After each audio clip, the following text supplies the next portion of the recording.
மொழிகள் வகைகள் பார்க்க போகிறோம். அதில் மொழி வந்து பார்த்திங்கன்னா 3 வகை வரும். ஓகேங்களா? தனிமொழி, தொடர்மொழி, பொதுமொழி. தனிமொழினா ஒரு சிங்கிள் வேர்டா இருந்து மீனிங் வர்றது. தொடர்மொழின்றது ஒரு 2 அல்லது அதற்கு மேற்பட்ட சொற்கள் சேர்ந்து மீனிங் குடுக்குறது. பொதுமொழி தான் நமக்கு இங்க வந்து இம்பார்ட்டன்ட். ஓகேங்களா? பொதுமொழி என்ன அர்த்தம் அப்படின்னா, தனித்து நிற்கும் பொழுது ஒரு பொருளையும், பிரிக்கும் பொழுது வேறொரு பொருளையும் கொடுப்பது தான் வந்து பார்த்திங்க அப்படின்னா பொதுமொழி. ஃபார் எக்ஸாம்பிள் வந்து பார்த்திங்கன்னா, 8 வேங்கை. இது வந்து வேங்கைன்றது பிஜிடிஆர்பி கொஷின். 8ன்றது வந்து காமனா பிரிக்கும் பொழுது வந்து நம்பரை குறிக்குது. அதே பிரிக்கும் பொழுது பாருங்க, எல் கூட்டல் தூ அப்படின்னு பிரியுது. அது வந்து பார்த்தீங்க அப்படின்னா, எல்லை உன் அப்படின்ற மீனிங்ல வருது. நெக்ஸ்ட் வேங்கைன்றது வந்து அப்படியே இருக்கும்போது நமக்கு வந்து மரத்தை குறிக்குது. அதே பிரிக்கும் பொழுது எப்படி பிரியும் அப்படின்னா, வேம் கூட்டல் கை. மீனிங் வந்து வேகின்ற கை அப்படின்னு குறிக்குது. நெக்ஸ்ட்டு தொழிற்பெயர் நமக்கு தெரியும். ஒரு செயலை வந்து பார்த்தீங்க குறிக்கும் பெயரானத நம்ம வந்து பார்த்தீங்கன்னா, தொழிற்பெயர் சொல்லுவோம். அது வந்து எண், இடம், காலம் இது எல்லாமே வந்து பார்த்தீங்கன்னா குறிக்கும் அப்படின்றது நமக்கு தெரியும்.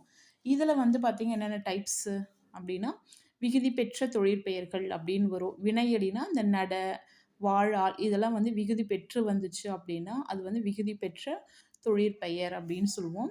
இதில வந்து இம்பார்ட்டன்ட் வந்து இதுதான். எதிர்மறை தொழிற்பெயர் இருக்கிறதே வந்து பார்த்திங்கன்னா, ஒரு எதிர்மறை ஆப்போசிட்டா நடக்காத மாதிரி வரும். ஃபார் எக்ஸாம்பிள் வந்து நடவாமை, கொல்லாமை ஒரு தொழில் பெயரே வந்து நடக்காத மாதிரி வர்றது தான் வந்து பார்த்திங்க அப்படின்னா, எதிர்மறை தொழிற்பெயர்.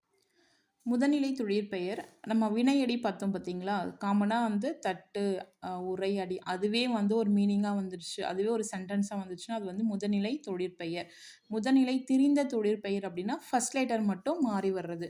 இப்போ வந்து பாருங்க, கெடு, கேடு இதுவும் பிஜிடிஆர்பி தமிழ் எலிஜிபிலிட்டில கேட்ட கொஸ்டின்.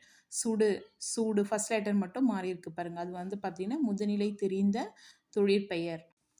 நெக்ஸ்ட் வினையாள்னு பெயர். இது வந்து ஒரு வினை முற்று வந்து நமக்கு வந்து பெயரின் தன்மையா வந்து வேற்றுமை உருபு ஏற்றும் ஏற்காமலும் வந்து பயனிலையை கொண்டு முடிகிறது தான் வந்து வினையாள்னு பெயர்.